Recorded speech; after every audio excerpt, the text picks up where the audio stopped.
without a shadow of a doubt, it's the Crooked Show in social media history. I want to welcome you to another episode of the War Zone. I got my co-host in the building, Donovan Sadiq, the Queen, Demetra K, and I got the top cop from Fort Bend County, Texas. Man, one of the only politicians I rock with. Brian Middleton is in the building. Wi-Fi isn't set up. For help, go to your Alexa app. Next time y'all buy me one of these speakers, tell me how to work it. But yeah, we got the top cop in the building tonight from Fort Bend County, and we finna go in, man. Say, man, I want to welcome y'all to another episode of the War Zone. I apologize for the Alexa speaker, deciding it would do what it do. But I'm old, man. I ain't figured it out yet. I'm getting one of the youngsters to help me with this so I can get this thing rocking the right way. I want to thank the audience, as usual. Best audience in the world. You could be doing anything else, but yet you choose to show up and listen to two very intelligent people and a crazy man every night at 7 o'clock. So it's cool. So I thank you for that. Day pretty simple, man. Day after the elections, up at 6 o'clock. I had homework last night up at 6 o'clock on the road, back up around Dallas, get to rest for a few hours, then jump on a plane to Minneapolis to go back and finish working on an organization, One Minneapolis, One Hood, that I committed to building for that community. Minneapolis has a high gang population. So anywhere they got some gang populated stuff going on, that's where I'm gonna be and see if we can reinvent Black Wall Street everywhere I go. Instead of killing each other on the street, we want to reinvent Black Wall Street. So you know how I do. I'm finna turn it over to the Queen, and you got it, Demetra. So hello, everybody. Welcome to Wednesday night edition of the War Zone. Welcome, welcome, welcome, and welcome to our guest, Brian Middleton.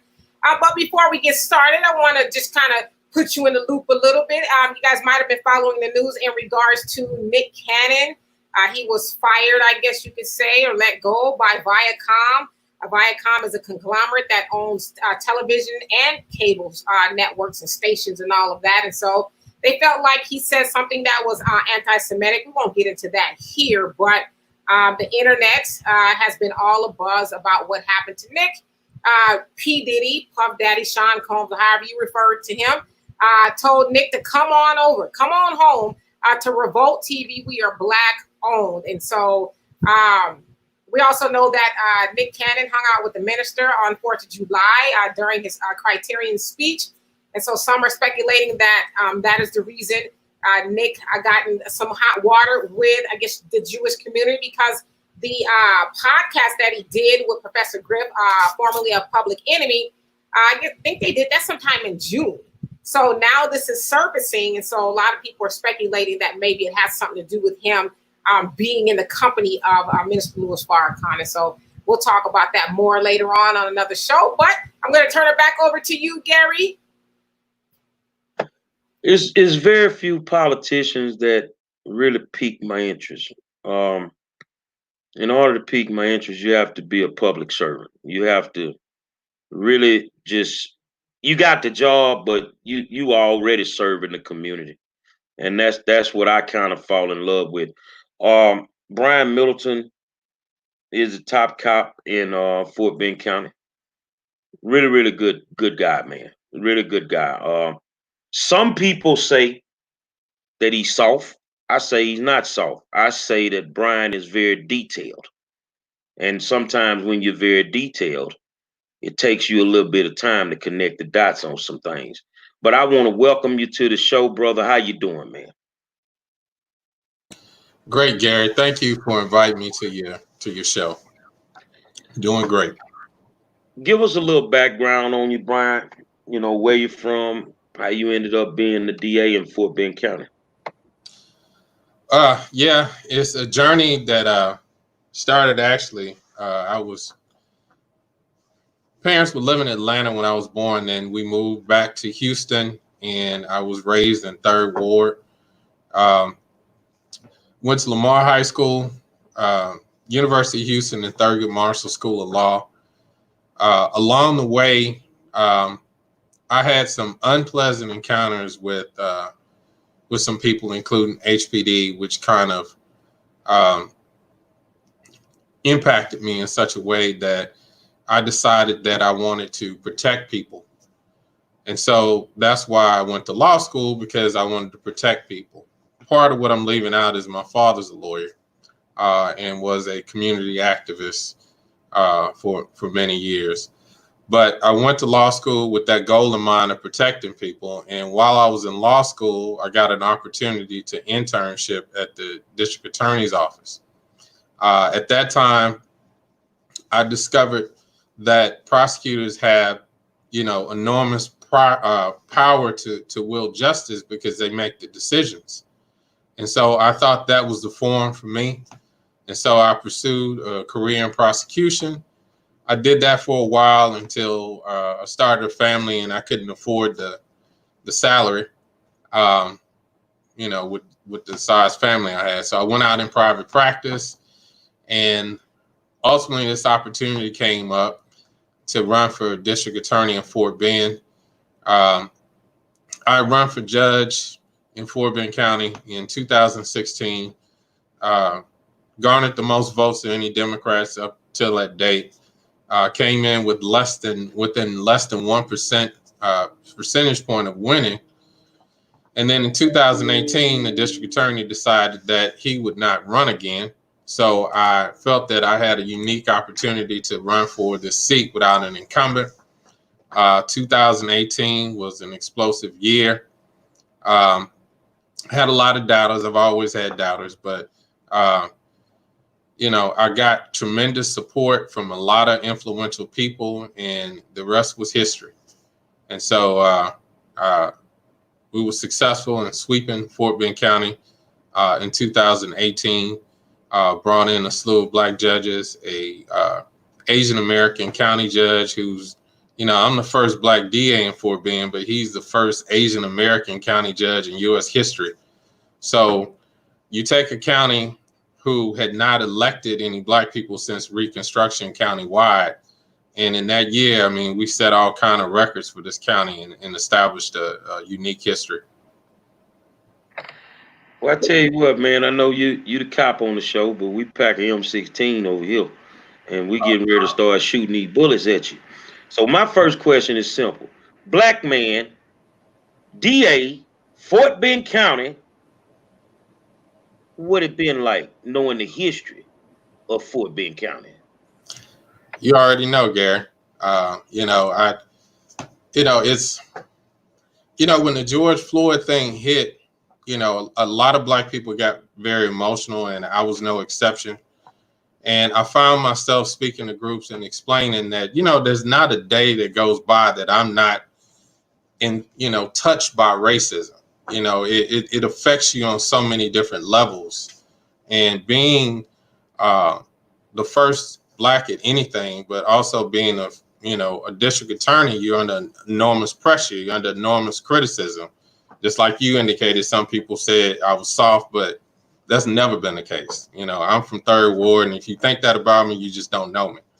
I fight for a living. I've been doing that for years. So people who test me, they ultimately end up finding that out.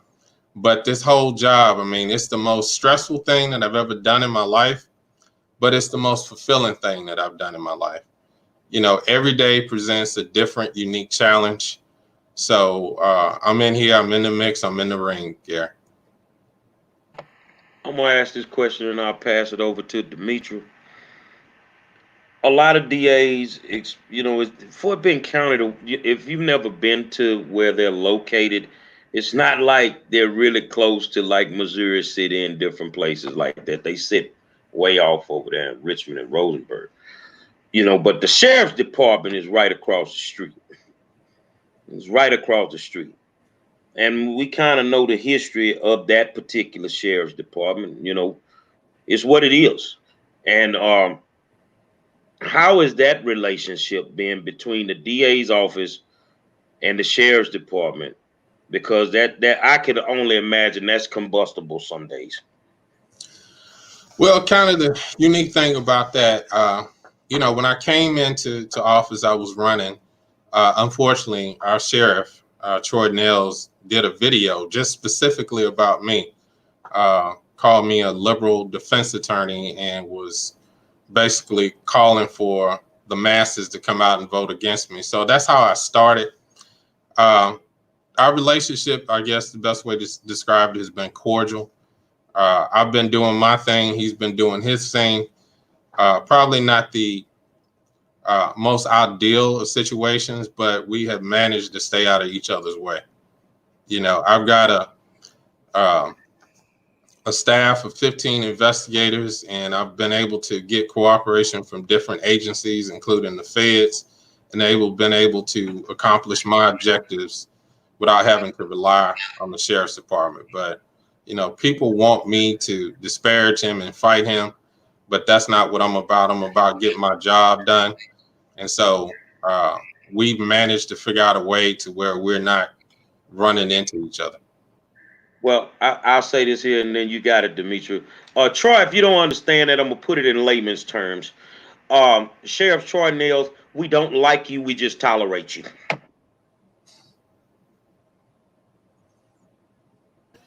So hello once again to the War Zone. So as you said, you were the first African American to be, elected to that position there in Fort Bend County. It's also said that when you got the position, you fired about 15 people, I guess, within the office because you were looking for a more diverse workforce. I guess maybe that's what I'm trying to say.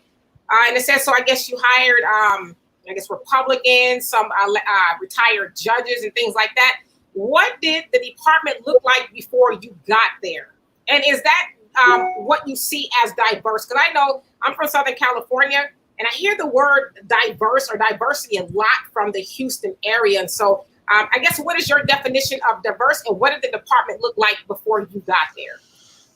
Yeah, I've been working in Fort Bend County for many years. I actually worked as a prosecutor in this office before becoming district attorney. Office was small and it grew. It did not reflect the diversity in the community. And when we say diversity, ethnicities, the different ethnicities in the community, that was a concern of mine going in. But the biggest concern was my promise to the voters was to have the best litigators in Texas. And so I went about the process of eliminating people, and it was, it was all merit based. I mean, nobody was fired just because, and these were well thought out decisions. But the people who were eliminated didn't have anything to do with diversity. It had different reasons. Nobody got fired because they were white, just to be clear. It was performance based evaluations that led to those decisions, and they were difficult because I knew all of them. But in terms of the hiring decisions, I was looking for the best qualified people who were willing and committed to my vision for this office. I wanted the best attorneys. I'm a Democrat, so I'm partisan, but I'm not extremely partisan. I know that there are decent people in both parties, and I think I'm a very good judge of character. The people who I did hire, like Brad Hart, we worked together as interns at the Harris County District Attorney's Office. He was a Republican district court judge. Chad Bridges, he was a prosecutor here, and then he lost his judgeship in 2018. We've been friends for years. And then lastly, Mike Fields, who I hired, who's no longer here, but he was a Black Republican judge in Harris County, but he just recently resigned his position to pursue other avenues. But, I've tried to get, increase the experience level of my prosecutors so that, we have the best qualified people working on these files. and the best presentations and going to court. And it's really important to have experienced attorneys because the way they evaluate their cases is a lot differently than an inexperienced attorney. And so to me, one of the priorities was intake, making sure that we are reviewing these cases properly and identifying the issues and dealing with them up front instead of waiting 2 years and get down to the end and decide that you got a case that you can't prove. It was my vision that we would make those decisions up front, which required experienced attorneys. A lot of other offices, you have an intake division, you have baby attorneys in there making those decisions. And I think that model is kind of flawed. But also in the courtroom, performance is everything. I tried a lot of cases, a lot of jury trials, and I understand the art of advocacy. And so I wanted people who understood that, who could perform well in the courtroom. So I think if you talk to the defense bar, they will tell you that this office is a lot, guess the word is competent, able. And my prosecutors are ready for trial. They're announcing ready for trial. So when you decide that you want to litigate a case, we'll try it. And it's going to be a winnable case. We don't try dog cases. At least that's not my intention. Not saying I'm perfect or my prosecutors are perfect, but the goal is to get rid of the bad cases and we pursue the serious cases, which are the cases that deserve that attention. And so we are eliminating that situation that I experienced so many times as a defense attorney, where you're trying to convince a prosecutor you need to dismiss this case and you have to set it for trial to get them to sit down and look at it to make the decision and reach the conclusion to dismiss it. So with my experience, I came in trying to eliminate all those problems, and that's best done by having well-qualified, adept people doing the work. So let me ask you something. I actually want to piggyback off of what Gary said. I guess Troy Nell said that you were too liberal, or you were a liberal DA. What's the difference between a liberal DA and a conservative DA? And why would he have a problem with you being a liberal DA? Well, part of the problem, my opponent in my election was a well-known retired judge with a whole lot of money. Nobody saw me coming. And then when my commercial started running, then they hit the panic button. So the video was sort of a desperation attempt, I think, to try to slow that train down. Obviously, it didn't work. But, when somebody calls me a liberal, I laugh because, if you look up the word liberal, it means open-minded. Yes, I'm open-minded. But for them, it has different connotations. And so, there's only one way to do this job. We don't ask people for their party affiliation. We look at facts, we make evidence-based decisions, and we use best practices. And that doesn't have anything to do with conservatism or liberalism or party affiliation. So I just reject all those labels as irrelevant. Oh, all right. Now, I guess I'm up. So, hey, once again, thank you for coming on the show. I know you got a lot of things you be doing. But one thing I want to say, brothers, you see the way this guy's dressed? That's clean. That is clean. That's what I'm trying to get to. So, but in all seriousness, okay, you're the DA. Demetra and I are out here in California, so we dealt with a whole bunch of scumbag DAs. Not saying that you're one of those type people. But the question is this: with the police departments, especially, I've been reading stories down there in Houston. It might not be in your jurisdiction, but just in that area. The chief of police of Houston started out here in LA. So I don't believe there's anything as such as a good cop. And the reason I say that is because when you ask a cop, how many of the bad cops have you turned in, internal affairs, whatever? Nobody wants to cross that blue line that we all know exists, but nobody wants to talk about. So you're a DA and a cop has a allegation, he arrested somebody, whatever. How much confidence do you have in these police officers that the evidence is kind of shaky and, they keep bringing these people in under some shaky circumstances?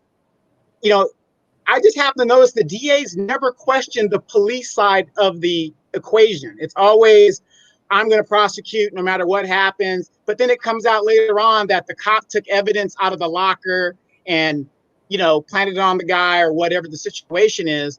And the DA is like, oops, my mistake. And the police guy still has his job. So what is your take on that? And have you launched any investigations into helping clean up the police departments? Absolutely. I will say that in fairness to the agencies in my community, we have not had the history that you've seen in other areas like Houston. Not saying that there's perfection out here. And I've discovered recently part of the reason why is most of these agencies out here are accredited, and that requires them to adopt certain standards. We also have smaller police departments. And so, you know, when you got an agency with 60 police officers in it serving a community, there's less room for error. There's less opportunity for cover up. You know, you go up 59 and you go to the city of Houston with HPD and they have over 5,000 officers, stuff gets covered up. But in terms of how I'm dealing with it as a district attorney, you know, one of the first things I did when I got my position was establish a public integrity unit. The public integrity unit, you know, I wanted a public integrity unit and a civil rights division, but I was only allowed a budget for one. So I started out with public integrity, and they took on the double duty, which is to investigate public servants and police officers who are accused of misconduct. And so they've been very busy. Always hot investigation going on. There have been police officers prosecuted. There have been police officers who've lost their jobs because of the work that they're doing. I am renewing my request for a civil rights division funding for it. And I'm asking for it to be, it should be on the agenda on the 28th of this month on an emergency basis to deal with police reform. And the way that works is that when you have an allegation of police brutality, police misconduct, it hits our office. We investigate it. We investigate the claim in conjunction with the Texas Rangers. And then we determine, based upon those two parallel investigations, whether or not to present it to a grand jury. If it's an officer involved shooting, every single last one of them are presented to a grand jury. If it's a question of excessive force, then we look at it real hard and determine whether or not it's right for presentation to a grand jury. But we've indicted police officers for misconduct. So I mean, we're doing it. I just think that I'm just a little bit more fortunate to be in a community where we don't have as much of it. I'm not aware of any person, black or white or any other race, being shot and killed and being unarmed in Fort Bend County. Okay, just a quick follow-up. Presidential nominee Joe Biden recently has said that he is not for dropping qualified immunity. What is your take on that in regards to police officers? Well, you know, the whole problem I have with that analysis, when you're talking about qualified immunity, you're talking about after the fact. You're talking about a situation where there's already been an injury.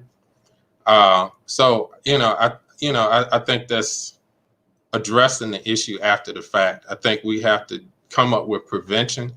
And the best way to do that is to have greater transparency. We need national databases of police employment history.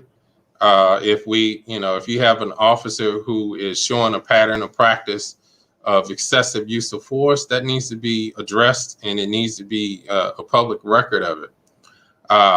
We call them in Texas, I don't know if they call them that in California, gypsy cops, but there's this pattern where police officers are allowed to resign and their employment record doesn't follow them because they don't have to report their termination to the state, and they pop up somewhere else and then they continue that pattern.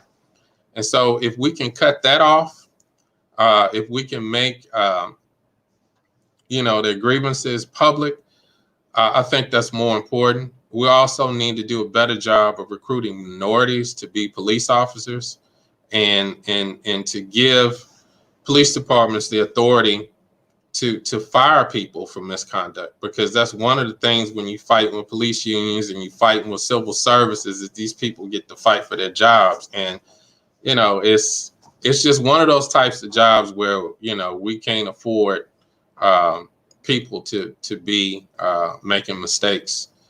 And so I think that, okay, we can say no more qualified immunity, but I don't think that fixes the problem. That just addresses the injury after the problem. Now, y'all have a lot of big events coming through Fort Bend. You got that new place where they do all the concerts, and the circus came to town, and it forgot one of his clowns. Oh, Al Smith, Squeaky, and Jawbone. They out of control out there, man. They out of control. Now I'm talking to the top cop, because I know somewhere in your few years of being there, you've gotten multiple complaints on this dude. We just exposed something on him about, possibly, wasn't possibly, but doing the same thing that Chauvin did to George Floyd. And I think everybody that's watching that's from Fort Bend, they wanted me to ask the question, what's the deal with that? How you gonna handle that, if you can even handle it? Yeah, I was troubled by that allegation when it arose, but to my knowledge, there's never been a criminal complaint filed. I went and looked regarding that incident, and the standard statute of limitations for felonies is 3 years and 2 years for misdemeanors. Now, my understanding is this happened in 2016, so the statute of limitations would bar prosecution of it.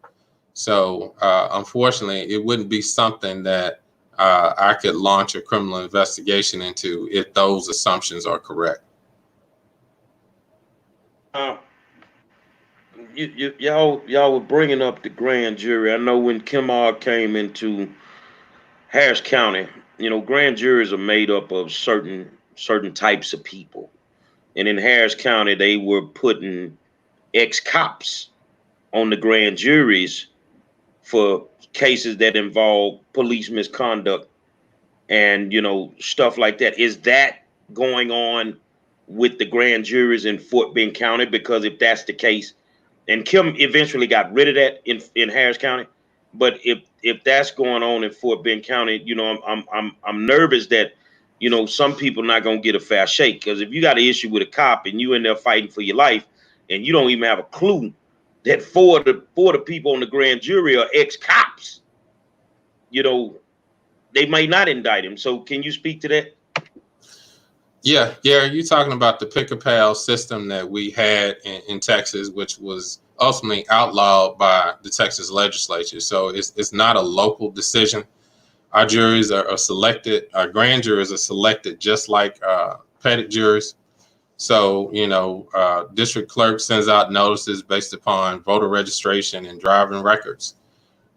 We just impaneled another grand jury. We sent out summons for over 400 people, and we had 65 people show up, but we were still able to impanel a grand jury. But these are randomly selected people from the community.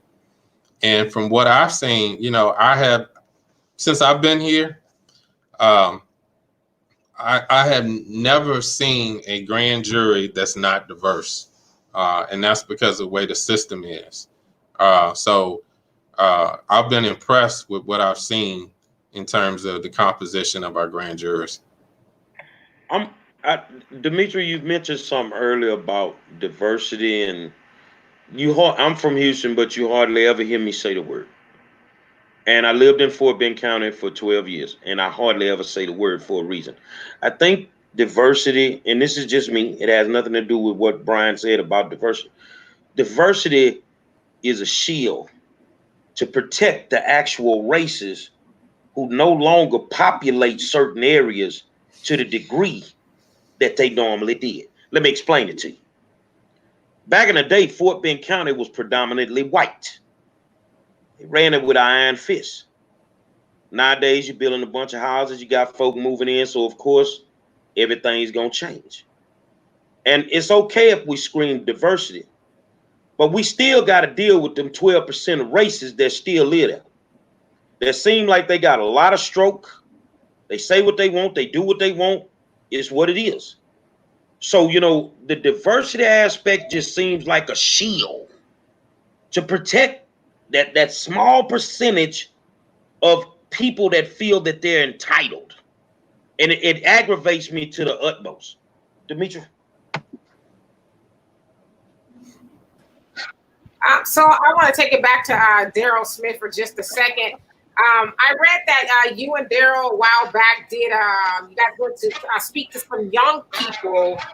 And one of the things that you wanted to get across to some of the young people is to have a more positive view. I think I have an echo somewhere. Gary, is that your? To have more of a positive view of police officers and district attorneys. But from what we heard about Daryl Smith and the knee on the neck and all of that, how can young people or anybody have a positive view of police officers if that type of stuff is going on and if it's going unchecked? Now, correct me if I'm wrong. It sounds like maybe he admitted to doing it. Is that correct, Gary? He had no choice but to admit it because his body cam did away with the lie he was trying to tell. So he had no choice but to admit it.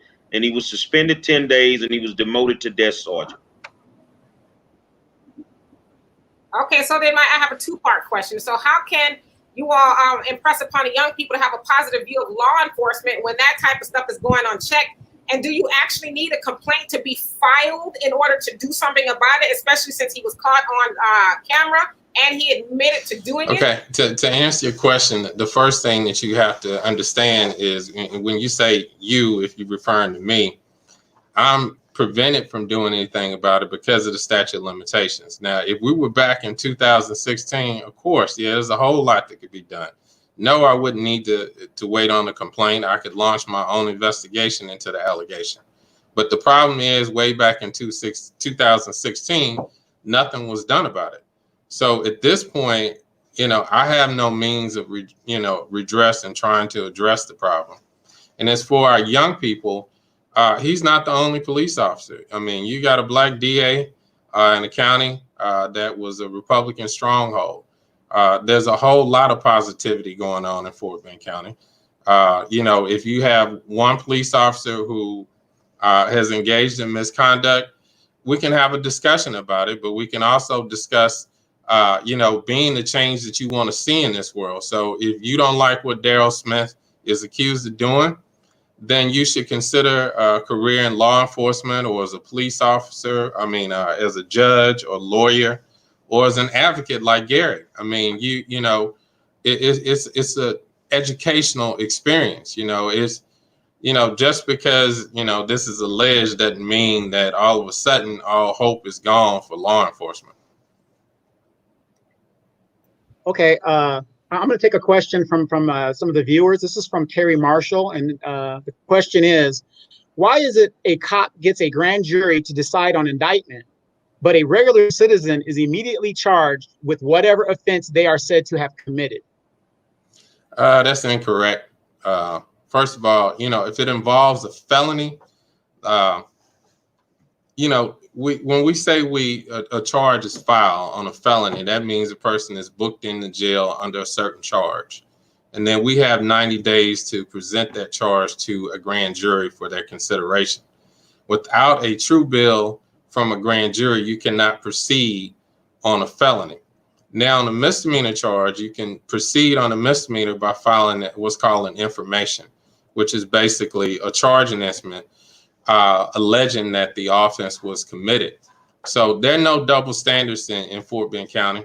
If you're a police officer, and we've got a number of them who have been charged with misdemeanors or felonies, there's no separate system for them.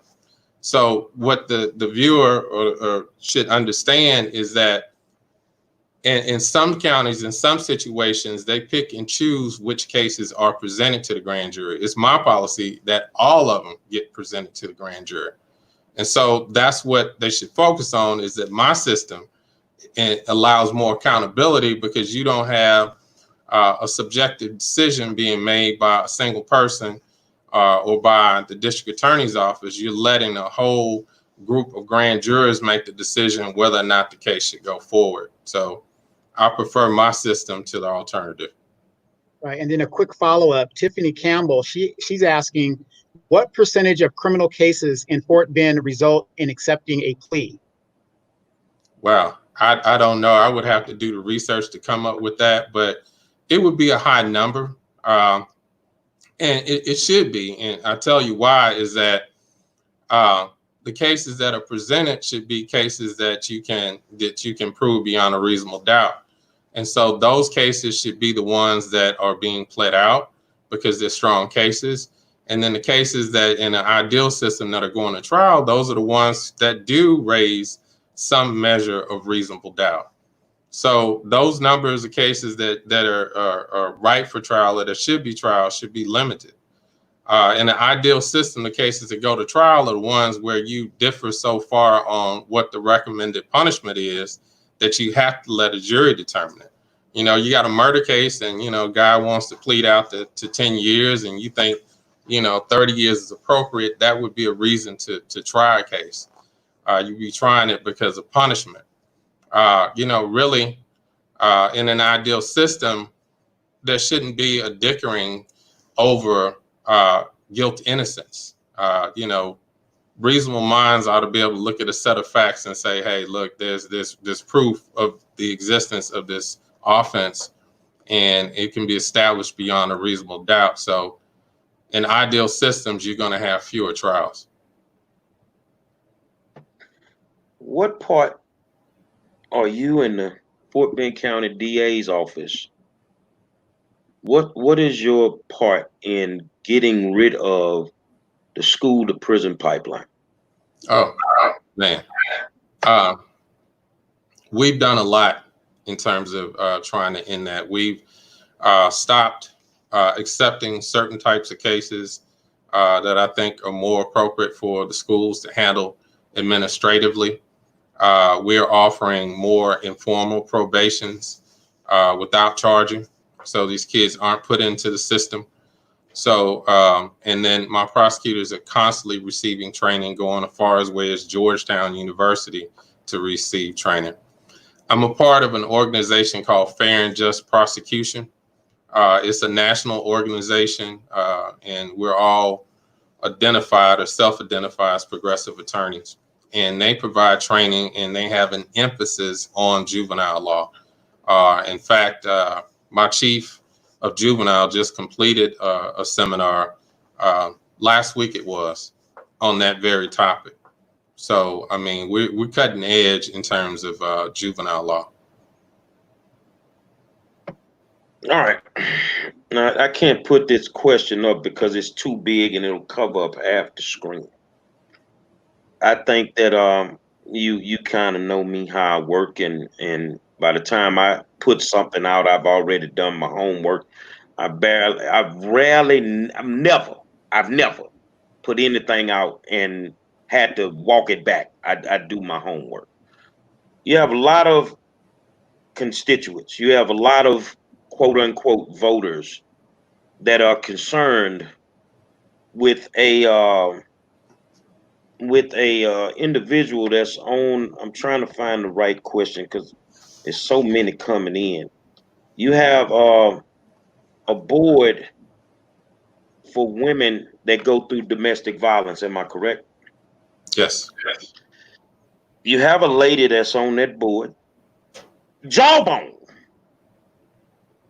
that just got caught up in a situation where a candidate, Tanya Beard, was being antagonized by the actual guy that raped her. Now, I get it with politics. Some people play dirty, but I think that was below the belt. And she was involved in that, and she sits on your board. Would you care to speak to that? Because you got people out here they not feeling that, brother. Yeah, and I understand, there are a lot of people who don't think favorably of this particular person. And there's misinformation. She's not on the domestic violence board. She's actually on a committee that deals with hate crimes. So she's not involved in that part of my committees. I don't know if you're aware, but I did issue a press statement regarding that incident involving Tanya Beard and denounced those actions. And I monitored the situation. I did notice that some of those posts were taken down.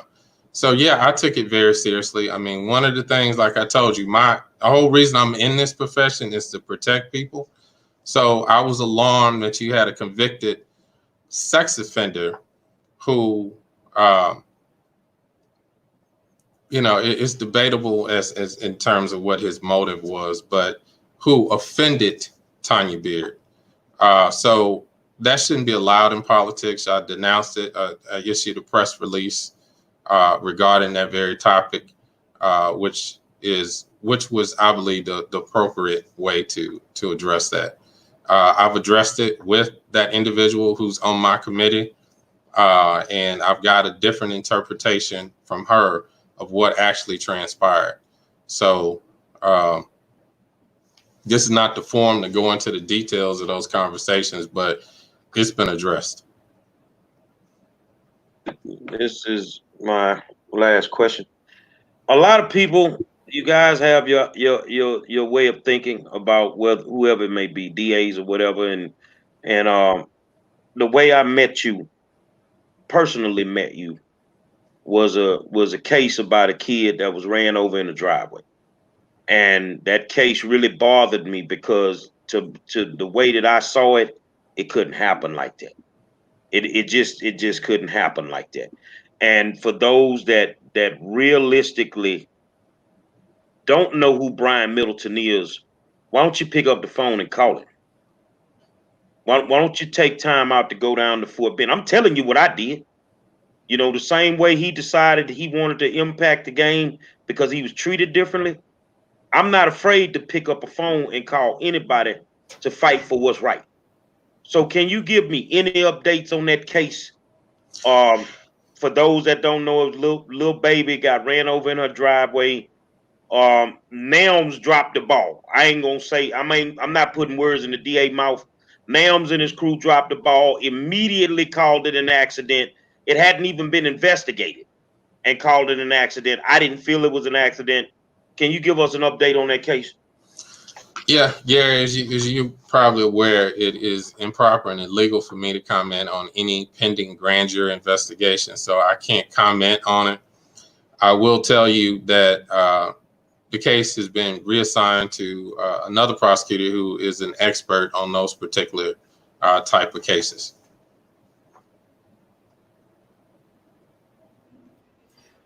So as the first Black man to be elected to that position, how has your position actually helped Black people within Fort Bend County? Because we know everywhere in regards to the criminal system, Black people often get the short end of the stick, have to take a plea bargain really for something they didn't do because they're scared they're going to get a longer prison sentence and all that. And so how has your position as the first Black man actually helped Black people? That is the difference has been the philosophy, the vision for my office.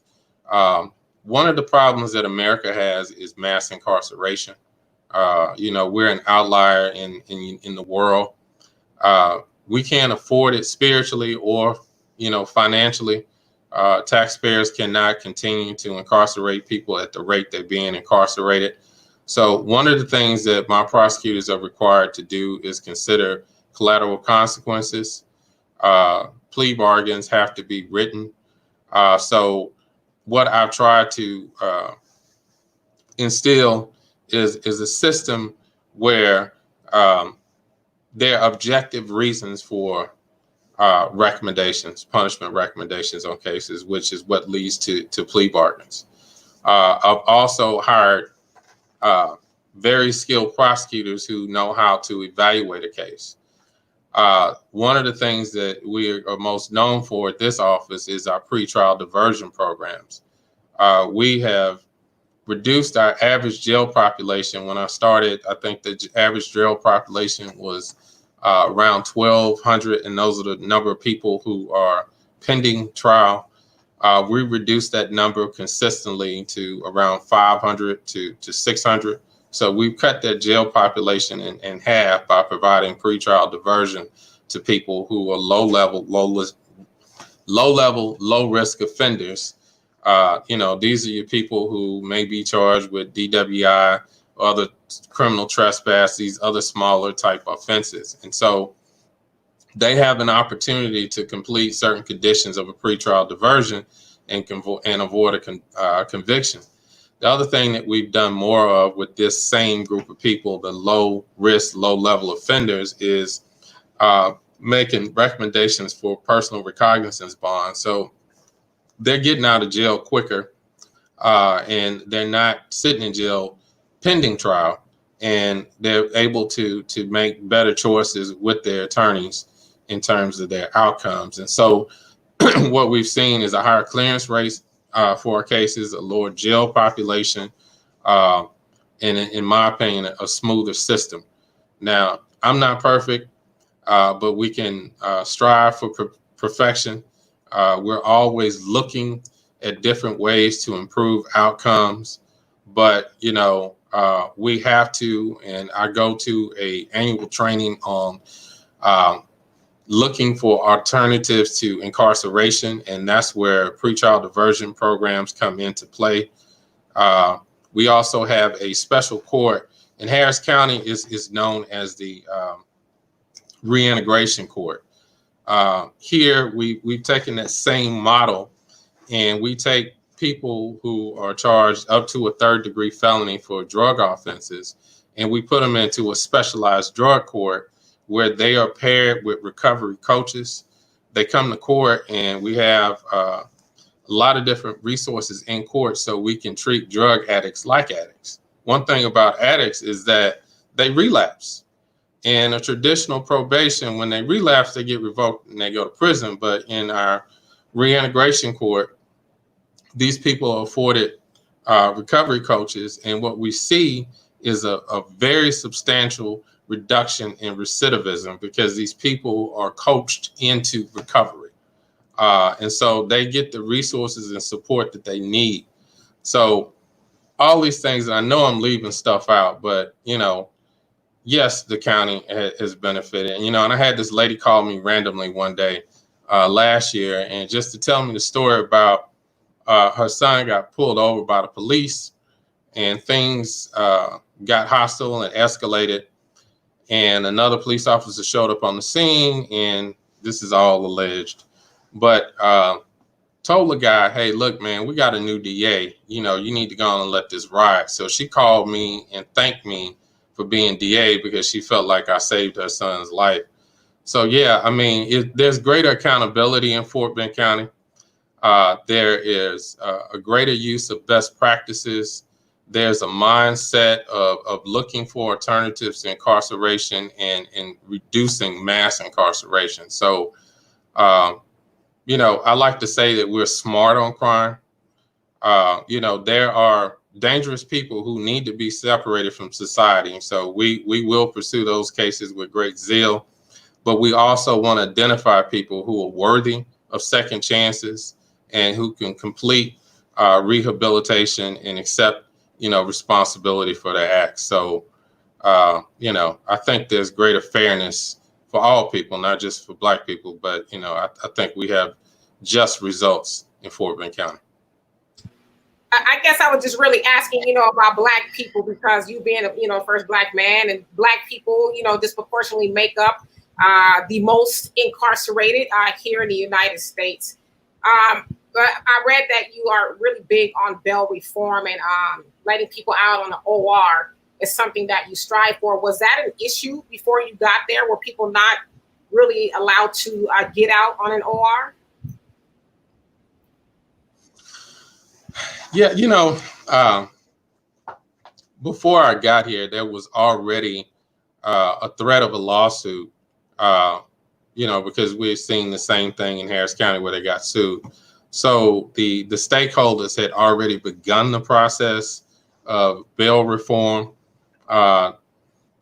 It has not moved as swiftly as I would have liked it to since I've been here, but we've made a lot of progress, and regular use of personal recognizance bond did occur upon my arrival. So, we don't set the bonds, we make recommendations. And so we've done everything we can from our perspective in terms of bail reform. The rest of it is up to the judiciary. But we just recently made some more progress, and I'm expecting that we will start implementing and using a public safety assessment tool, which is critical to making these determinations and keeping the community safe, and also getting rid of the cash bail system. Absolutely. I got a question from Terry Marshall again. He says, are you for or against legalizing marijuana? Wow. Whether I'm for or against it, it's been de facto legalized in Texas. So that would be my answer. I mean, personally, I don't think people should ingest drugs, period. So I'm not a proponent for any type of drug use, whether it's marijuana or drinking. But that question has already been answered by our Texas legislature. So we're not prosecuting small amounts of marijuana, partly because we can't prove it under the current statutory structure. Okay, and then just a personal question: when you're not out there representing the people and the victims and things, what do you do, to relax? Because you guys, shootings, robberies, beatings, nobody ever asks you guys, as a human being, what do you do to woosah? Yeah, what I've been doing lately is running. I get up early in the morning before I start my day, and I'm up to 6 miles. When I first started, I was doing 3 miles, but exercising is what I have evolved to. Prior to that, I was using meditation, but yeah, you're right. I mean, we deal with the worst of the worst. We deal with some very evil people, and it does wear on you, and that's the side of this job that I think a lot of times is understated, undervalued, but it is a stressful job because you deal with some very traumatic circumstances, and you have to help victims through it. So we all trauma and informed around here because we all dealing with trauma. But thank you for recognizing that. I know a lot of people. They don't know Reginald Moore. I personally knew Reginald Moore.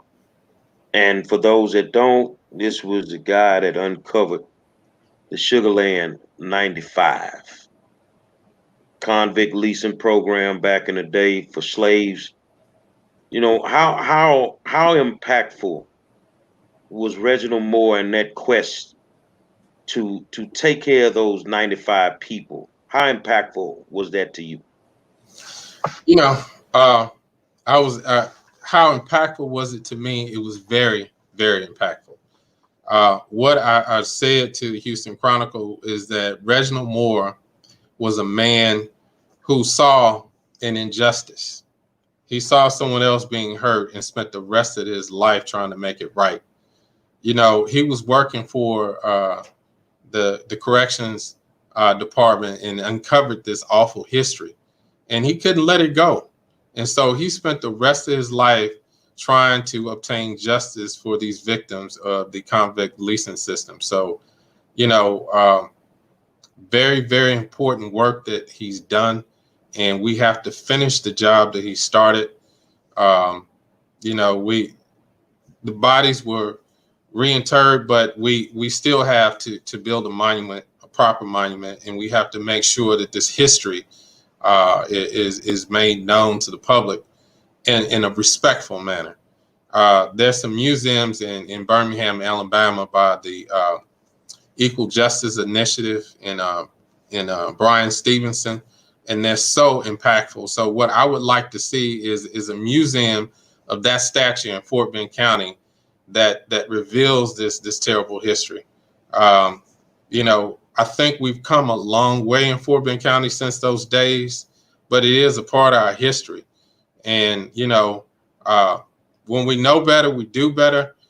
And when we have a history like this, you know, trying to cover it up is not a part of the healing process.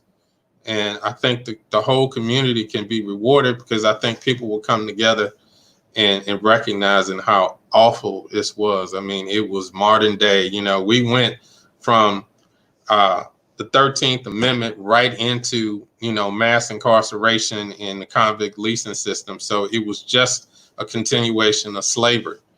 And these bodies were uncovered, you know, so this was real history. And thank you to Reginald Moore. That, I mean, otherwise these bodies would have been built over. There would have been, you know, ground moving equipment that would have dug them up and thrown them away, but for his efforts. So, you know, he will always be remembered and respected for his hard work. Now, George Floyd is in the ground, resting. Breonna Taylor's resting. And the only thing I think we got out the deal was a couple of street names changed. I know out in your neck of the woods, Sienna Plantation no longer has plantation at the end. I need a true top cop to tell these people what is true police reform, because just changing street names, and at least I show you some love, man. You ain't out there doing the wobble with nobody, you know. But what is true police reform? Because changing the name of a street, that ain't it. That's not it. I mean, I'm disturbed by the things that I see with some cops, and I'm gonna be honest with all three of y'all. If you stop me, Mr. Officer, and think it's finna go down like that, it's finna go left. It's gonna go left. You know, I just had to check something the other day. It's gonna go left. So what is true police reform? And what are your ideologies about defunding the police? You know, if you defunded, I'm going to be specific to my community. If you defunded the police agencies in my area, they probably would shut down. Most of the agencies in my area, including my department, are underfunded. So when you talk about defunding certain agencies and certain departments, you really will eliminate them. You have huge departments like the Houston Police Department, who have, what I understand, billion-dollar budgets. Yeah, there's probably some room in there for that money to be redistributed. So I think some redistribution of that public funds to other areas is prudent. But to answer your question about what true police reform should look like, I've kind of alluded to some of it, but, you know, I'm gonna start with this, you know, 8 can't wait. You know, the problem with the 8 can't wait proposal is that most agencies already had those policies. You know, they, out of the 8, they may have had 5, 6, or 7, maybe not all 8, but these were already commonly practiced. So that tells me that that's not the solution. You know, what I alluded to is greater transparency, greater accountability. We need early warning systems to identify excessive use of force patterns. If you have officers who are showing this proneness to do this, then they need to be pulled off the street. They need to be addressed to fire. The other thing is accountability, which is what my department is doing and what we're seeking more funds to do, is that you got to have immediate consequences for police misconduct. You know, you can't wait 2 or 3 years down the road. I mean, these officers need to know if you mess up, you might get snatched up, like the song says. So we have to have immediate consequences for police misconduct. Also, one of the misstatements is that this duty to intervene, that's always been the law in Texas. I think it's Article 6.03 of the Texas Code of Criminal Procedure. So that's nothing new. What we're really talking about is racism. police brutality is just a symptom of racism. So when you talk about the street names being changed, you're talking about people addressing systemic racism, structural racism, the vestiges of racism in our country. So I think that's appropriate. But when we turn back to the specific problem, police brutality, it all requires accountability. And so we have to do a better job of recruiting officers so we have the right officers there. Then we need to monitor them and then hold them accountable and have greater transparency to make sure that when an officer is showing a pattern, we all know about it and that officer is removed, which, would necessitate, national registries, public access to employment records, all these sort of things. And we need to have, like PCOL needs to have greater resources so they can help manage the police officers in the state of Texas. And another component, I think, is that, and it's something that my office is doing, is providing training to the public, is on the use of force and in police interaction. I think the public needs greater in education on what, is involved in a traffic stop. It's my belief, you swing on a police officer, bad things are going to happen, right? But that's not what police brutality is about. We're talking about people who shouldn't be brutalized, who have not provoked the difficulty. And some officers has exceeded what is deemed acceptable use of force. So I think when people have a greater understanding of what the problem is, because I think a lot of times it is conflated and confused by certain people that all of a sudden we want to let criminals go. That's not what discussion is. That's not what the reform is about. It's about, there's been a system and a history in America of dehumanizing people. People have consistently believed that once you charge with a crime, you're less than human. You lose your humanity. And you just don't see it just with police officers. You see it with your prosecutors. You see it with your judges. You see it with your parole and probation officers. It's the whole system. It's like you don't deserve to be respected as a human being because you've been charged with a crime or you've been convicted of a crime. So in order to deal with the whole issue, you've got to eliminate a system of dehumanization. So, it's not a simple solution. The 8 can't wait is not the solution.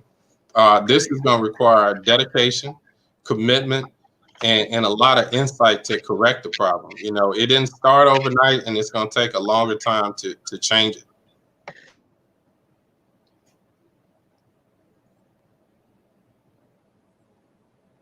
Would you support a police oversight committee with subpoena power in Fort Bend County? Absolutely. One of the problems with police review boards is that if they don't have any authority or any power, they're pretty useless. They just sitting there spinning their wheels. So if you're going to have some sort of oversight committee, then they need to be able to, at least at a minimum, affect somebody's employment. But the only way that's going to happen is that the legislature acts and changes the laws, because you've got a lot of conflicts with bargaining rights and with civil service commission. So that's not a policy reform. That's going to be a legislative reform to make that possible. Final thoughts, Ms. Demetra? I really just have a final question. It's really like a true or false question. Police officers, I say some police officers, I don't want to, deal in absolutes, but some police officers kill Black people wholesale with immunity. True or false? When you say some police officers, yes, that's the terrible history that we've had in this country. Yes, some police officers have done that, gotten away with it, and that is the source of the mistrust by the Black community of law enforcement. That is the reason why. Well, in closing, I'd just like to say thank you so much for coming on the War Zone. I hope you come back in the future to talk about anything you'd like. So thank you so much. Thank you, Gary. Thank you. Final thoughts, Donovan? Well, again, thank you for coming on the show. Being in California, we listen to what's going on all over the nation, because a lot of it is affecting us as a Black people. So we got to stick together in that, because what affects you guys affects us and vice versa. But I want to just give this last question to Shannon Strickland. She says these cops should be punished for turning those body cameras off. We spend, as a taxpayer, we spend a lot of money for these body cams. Why do these cops have the power to turn on and turn off these cameras, especially at critical times when, you know, they're doing something and all of a sudden the camera cuts off? And, you know, I've seen videos where the cop is putting dope on the guy and framing the guy up. Why do they have power to turn on and off these cameras? Yeah, you know, one of the things that I have trouble sleeping, so a lot of times I'm up at night and I'm looking at all these police videos, and it just seems like there's an endless number of these videos out there. But what I will tell you is that most body-worn camera policies do have a requirement that you leave it on. You're not supposed to turn off the video.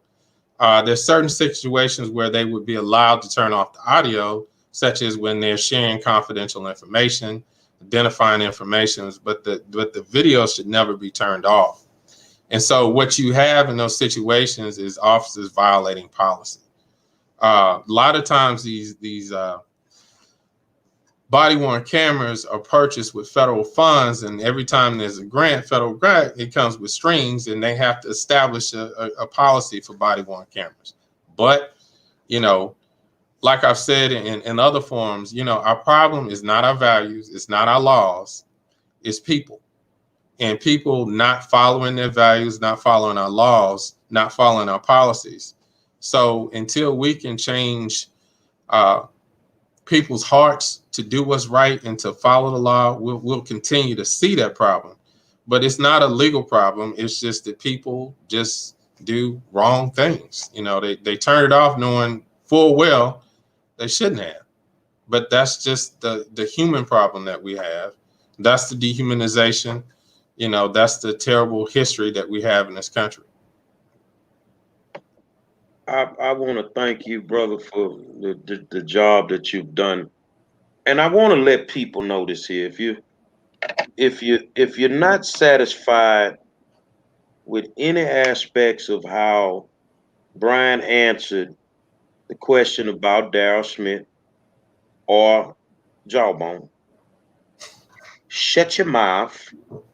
Shut your mouth, because you could have took care of that damn problem yesterday, and you didn't take care of that problem. So guess what? He gonna be squeaking for another 4 years, and Jawbone gonna be jawboning for another 4 years. Ain't nothing you can do, brother. Keep doing a great job, and y'all that want to get to know him, stop by if he's available. He's very approachable. Just a down-nerve dude, man, that's doing a decent job. And I'm gonna be honest with y'all, man. If you ain't on my radar, you got to be doing something right.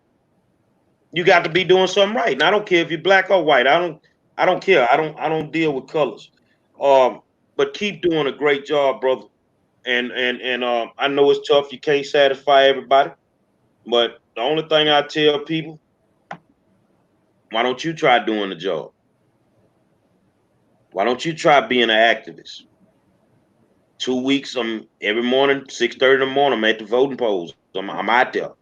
The next morning, I got to get up. I got to drive down to Dallas. The next morning, I get up. I got to get on a plane going to Minneapolis. You want to be me because you think it's easy? No, I get very little sleep. So I'm pretty sure this brother gets very little sleep too. So keep doing a great job, man. And you're welcome back anytime you want to come. And if there's any way that I can help you with, you know, anything in the community, because I'm really big on helping them youngsters, man. Let me know. Let me know. We'll do So that. here's my thing to y'all. I turned it down a little bit so you can hear me.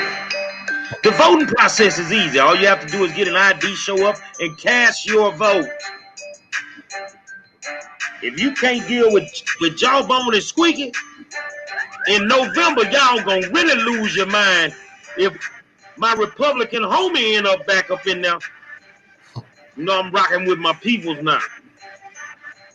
Say, I want to thank my co-host Donovan Sadiq, the Queen Demetria K, the top cop in Fort Bend County, Brian Middleton. Until tomorrow night, man. We'll holler.